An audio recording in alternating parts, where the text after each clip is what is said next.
नमस्कार, मैं दामिनी और आप देख रहे हैं बुलेटिन अपडेट में आज सबसे पहले बात होगी जम्मू कश्मीर के दुर्गम इलाकों में पाकिस्तानी आतंकियों के सक्रिय होने की आशंका के बीच भारतीय सेना और सुरक्षा एजेंसियों ने विशेष ऑपरेशन शुरू कर दिया है।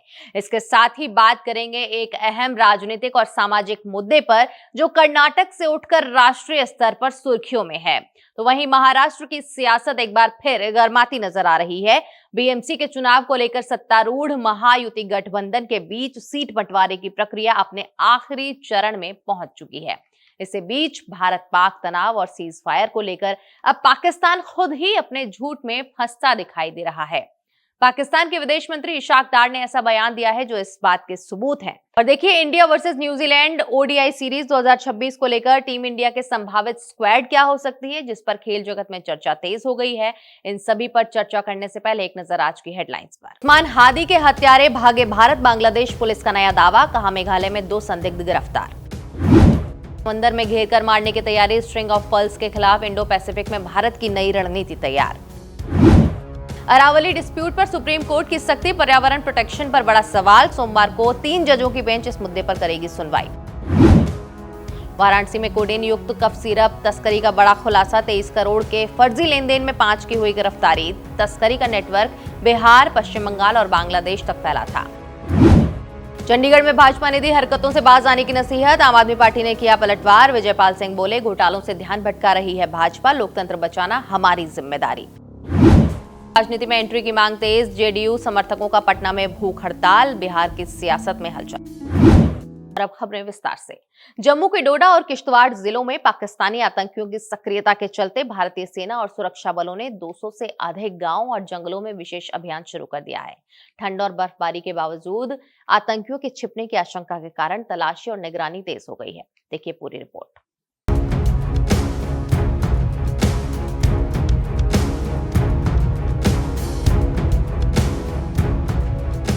कहां और क्या हो रहा है? जम्मू के डोडा और किश्तवाड़ जिलों के आसपास के अधिक 200 गांवों और जंगलों में भारतीय सेना, सीआरपीएफ, बीएसएफ और अन्य सुरक्षा बल सक्रिय रूप से तलाशी और अभियान चला रहे हैं। इन इलाकों में लगभग 30 से 35 पाकिस्तानी आतंकियों के छिपे होने की जानकारी मिली है, जिसके आधार पर यह सुरक्षा कार्रवाई तेज कर दी गई है। पाकिस्तानी आतंकियों की सक्रियता। सुरक्षा सूत्रों के अनुसार ठंड और बर्फबारी के बावजूद आतंकियों ने दुर्गम क्षेत्रों में खुद को आश्रय देकर छुपने का प्रयास किया है, जिससे सेना को सघन और विस्तृत सर्च ऑपरेशन करना पड़ रहा है। आतंकियों के खिलाफ ये अभियान छानबीन, निगरानी और खोजी दलों के संयुक्त प्रयासों से चल रहा है। सुरक्षा बलों की रणनीति। भारतीय सुरक्षा बलों के इलाके में drone, thermal imaging, ground sensor और मॉडर्न तकनीक का इस्तेमाल कर एनालिसिस को तेज किया गया है। इन उपकरणों के साथ साथ स्थानीय पुलिस और खुफिया एजेंसियों के साथ तालमेल भी बढ़ाया गया है, ताकि संदिग्ध आतंकियों को पकड़ने या नष्ट करने का काम सफलतापूर्वक किया जा सके। लोगों में सुरक्षा की चिंता।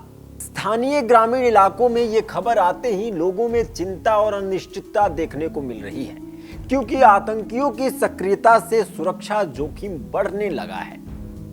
हालांकि अधिकारियों ने कहा है कि स्थिति पर कड़ी निगरानी रखी जा रही है और किसी भी चुनौती का जवाब देने के लिए तैयार है। जहां तक आतंकियों की संख्या और उनकी घुसपैठ का सीधा प्रमाण है, आधिकारिक गृह मंत्रालय या सेना के पुख्ता संख्या की पुष्टि नहीं की है, लेकिन सुरक्षा बलों की रिपोर्ट और जानकारी के आधार पर व्यापक ऑपरेशन जारी है, इसलिए स्थिति पर नजर रखना आवश्यक है।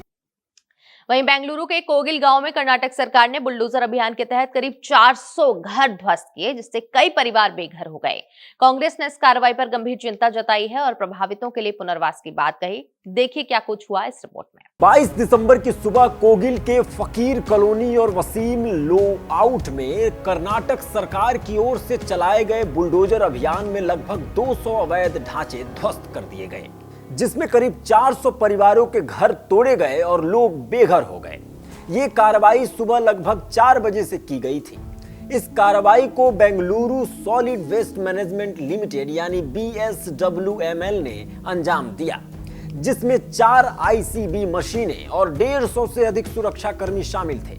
कर्नाटक सरकार का दावा है कि ये घर सरकारी जमीन पर अवैध रूप से बने थे और इसीलिए भूमि को खाली कराया गया है। AICC की प्रतिक्रिया और फोन कॉल की बात करें तो कांग्रेस महासचिव केशु वेणुगोपाल ने कर्नाटक के मुख्यमंत्री सिद्धारमैया और उप मुख्यमंत्री DK शिवकुमार से बात की और AICC की तरफ से इस कार्रवाई पर गंभीर चिंता जताई। उन्होंने कहा कि इस तरह की कार्रवाई से ज्यादा सावधानी, संवेदनशीलता और मानवीय दृष्टिकोण होना चाहिए था। खासकर प्रभावित परिवारों पर इसके प्रभाव को देखते हुए नेताओं ने प्रभावित परिवारों से जुड़ने, शिकायत निवारण और पुनर्वास के लिए उचित इंतजाम करने का आश्वासन भी दिया। विरोध और सियासत क्यों हो रहा है? इस कार्रवाई पर केरल के मुख्यमंत्री पिनराई विजयन ने तीखी प्रतिक्रिया देते हुए कहा, इसे बुलडोजर न्याय कहा जा सकता है और कांग्रेस पर अल्पसंख्यकों के खिलाफ सख्ती का आरोप लगाया है। वहीं कर्नाटक के उप मुख्यमंत्री शिव कुमार ने कहा कि ऐसे मामलों पर बिना वास्तविक जानकारी टिप्पणी नहीं करना चाहिए। स्थानीय निवासियों और सामाजिक संगठनों ने विरोध प्रदर्शन भी किया है। स्थानीय लोगों का कहना है कि उन्हें पहले कोई नोटिस नहीं दिया गया और घरों का ध्वस्तीकरण ठंड में सुबह सुबह किया गया, जिससे गरीब परिवारों को गंभीर मुश्किलें हो रही हैं। विपक्षी दलों ने इसे राजनीतिक और मानवाधिकार समस्या बताया है, जबकि सरकार ने अवैध कब्जे हटाने का अपनी जिम्मेदारी बताया है। वहीं महाराष्ट्र में BMC चुनाव को लेकर महायुति गठबंधन में सीट बंटवारे की प्रक्रिया अंतिम चरण में है। बीजेपी और शिवसेना ने 227 सीटों में से 207 सीटों पर सहमति बना ली है। बाकी 20 सीटों को लेकर दोनों दलों के बीच बातचीत जारी है। ये देखना बाकी है कि ये सीटें गठबंधन की एकजुटता का प्रतीक बनेंगी या सियासी चुनौती। BMC चुनाव को लेकर महाराष्ट्र की राजनीति निर्णायक मोड़ पर खड़ी है। आपको बता दें, महायुति गठबंधन में कुल 227 सीटों में से 207 सीटों पर सहमति बन चुकी है। तय फॉर्मूले की बात करें तो बीजेपी 128 सीटों पर चुनाव लड़ेगी, जबकि शिवसेना को 79 सीटें मिली हैं। ये बंटवारा मुंबई की सियासत में महायुति के अंदर शक्ति संतुलन को साफ तौर से दर्शाता है। लेकिन अब भी 20 सीटें ऐसी हैं जो गठबंधन के लिए सबसे बड़ी चुनौती बनी हुई हैं। ये वो वार्ड हैं जहां मजबूत संगठन, मौजूदा नगर सेवक और प्रभावशाली स्थानीय चेहरे मौजूद हैं। ये बंटवारा मुंबई की सियासत में महायुति के अंदर शक्ति संतुलन को साफ तौर से दर्शाता है। लेकिन अब भी 20 सीटें ऐसी हैं जो गठबंधन के लिए सबसे बड़ी चुनौती बनी हुई हैं। ये वो वार्ड हैं जहां मजबूत संगठन, मौजूदा नगर सेवक और प्रभावशाली स्थानीय चेहरे मौजूद हैं। इन्हीं वजहों से इन सीटों पर सहमति बनाना चैलेंजिंग साबित हो रहा है। ये भी बता दें, इन सीटों को लेकर महायुति में कई दौर की बैठकें हो चुकी हैं और आने वाले वक्त में और बैठकें होना भी लगभग तय है। वहीं सूत्रों की माने तो अगर निचले स्तर पर सहमति नहीं बनती तो शीर्ष नेतृत्व इंटरफेयर करेगा। अब इन 20 विवादित सीटों पर आखिरी फैसला सीएम फडणवीस और डिप्टी सीएम एकनाथ शिंदे की ओर से लिया जाएगा। इन दोनों दिग्गजों का फैसला तय करेगा कि महायुति एकजुट होकर मैदान में उतरेगी या अंदरूनी असंतोष सिर उठाएगा। उधर समय तेजी से निकल रहा है। बता दें, नामांकन दाखिल करने में सिर्फ 3 दिन बाकी हैं। ऐसे में गठबंधन पर दबाव है कि हर मतभेद को जल्द सुलझाया जाए। वहीं माना जा रहा है कि बीजेपी और शिवसेना कल तक अपनी पहली उम्मीदवार सूची जारी कर सकती हैं। ये कदम महायुति के चुनावी मोड़ में पूरी तरह उतरने की ओर इशारा कर रहा है। दरअसल BMC देश की सबसे अमीर नगर पालिका मानी जाती है और इसकी सत्ता पर कब्जा महाराष्ट्र की राजनीति में सत्ता और प्रभाव का सबसे बड़ा पैमाना माना जाता है। तो ये कहना गलत नहीं है कि महायुति के लिए ये चुनाव न सिर्फ स्थानीय शासन बल्कि आने वाले विधानसभा और लोकसभा चुनावों को ध्यान में रखते हुए बेहद अहम है। वहीं विपक्षी दल कांग्रेस और शिवसेना UBT महायुति की हर अंदरूनी हलचल पर पैनी नजर बनाए हुए हैं ताकि किसी छोटी सी भी दरार को चुनावी हथियार बनाया जा सके। और भारत पाक सीजफायर को लेकर पाकिस्तान खुद अपने दावों में फंस गया है। पाकिस्तान के विदेश मंत्री इशाक डार ने माना कि उन्होंने कभी किसी से मध्यस्थता की मांग ही नहीं की, यानी न अमेरिका से न किसी अन्य देश से। डार के अनुसार भारत की ऑपरेशन सिंदूर और सैन्य कार्रवाई के बाद ही पाकिस्तान को मजबूरी में सीजफायर मानना पड़ा। देखिए रिपोर्ट।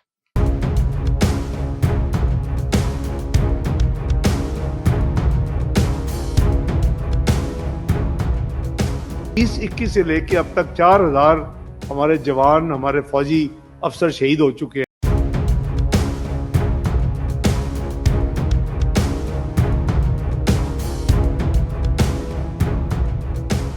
भारत पाक तनाव और सीज फायर को लेकर अब पाकिस्तान खुद ही अपने झूठ में फंसता जा रहा है। पाकिस्तान के विदेश मंत्री इशाक दार ने ऐसा बयान दे दिया है जिससे साफ हो गया है कि अमेरिका के राष्ट्रपति डोनाल्ड ट्रंप जो बार बार भारत पाक सीज फायर का क्रेडिट लेते रहे हैं, वो दावा पूरी तरह खोखला है। दरअसल इशाक दार ने खुद कबूल किया है कि पाकिस्तान ने कभी भी किसी देश से मध्यस्थता की मांग नहीं की थी, यानी न अमेरिका से न ट्रंप से। ये बयान ट्रंप के उन दावों पर सीधा पानी फेर देता है जिसमें वे कहते हैं कि उन्होंने भारत पाक के बीच युद्ध रुकवाया था। इस्लामाबाद में मीडिया से बात करते हुए दार ने कहा, हमने किसी से भी मध्यस्थता करने के लिए नहीं कहा था। यहीं से पाकिस्तान की असली सच्चाई सामने आती है।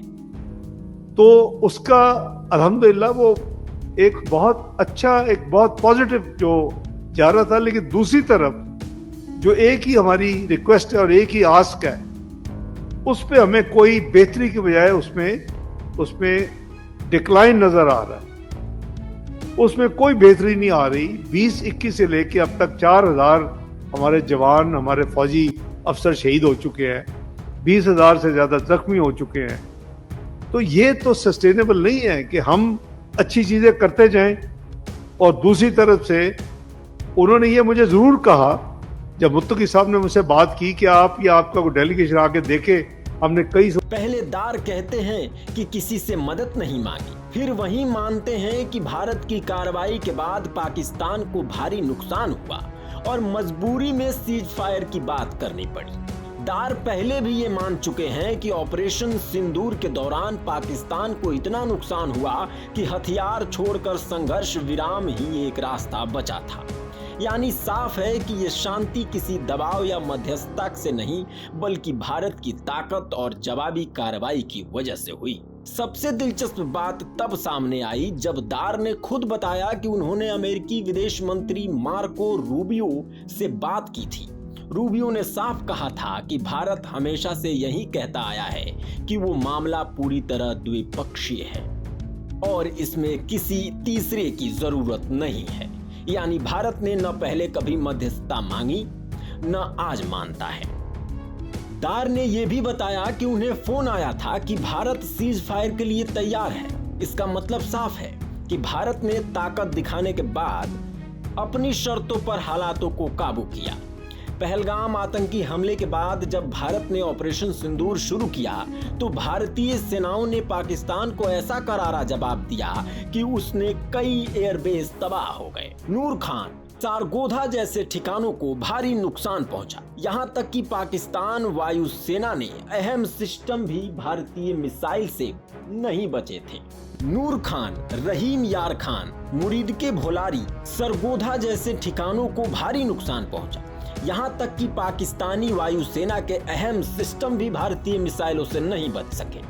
आज सच यही है कि भारत ने न किसी से मदद मांगी, न दबाव में आया। देश की सेना ने ताकत दिखाई और दुश्मन को झुकने पर मजबूर कर दिया। यही है नया भारत, जो शांति भी चाहता है लेकिन कमजोरी से नहीं, ताकत से। वहीं इंडिया क्रिकेट फैंस के लिए बड़ी खबर है। India versus New Zealand ODI series 2026 का पहला मैच 11 जनवरी को वडोदरा के बीसीए स्टेडियम में खेला जाएगा। टीम इंडिया में शुभमन गिल और श्रेयस अय्यर की वापसी लगभग तय मानी जा रही है और कौन कौन हो सकता है टीम में, जानने के लिए देखिए हमारी रिपोर्ट।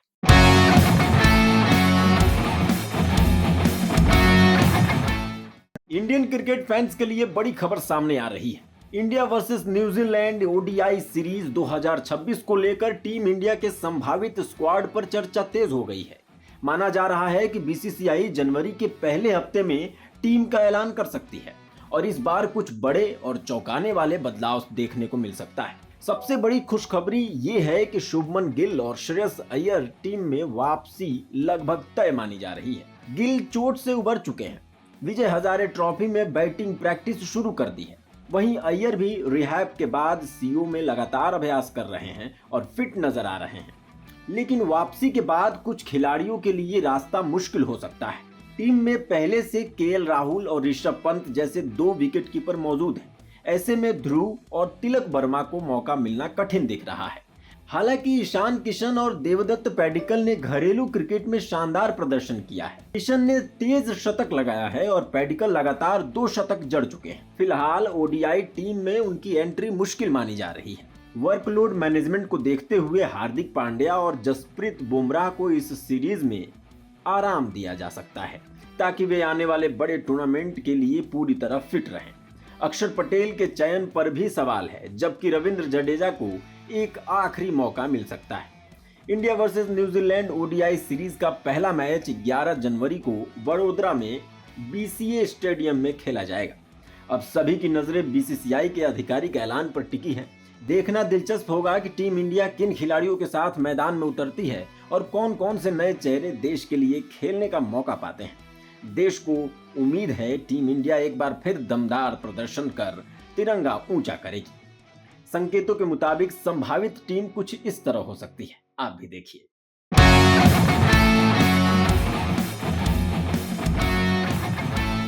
तो आज हमारे इस बुलेटिन अपडेट में बस इतना ही, लेकिन खबरों का सिलसिला लगातार ऐसे ही जारी रहेगा। आप बने रहिए हमारे साथ और देखते रहिए भारत अपडेट।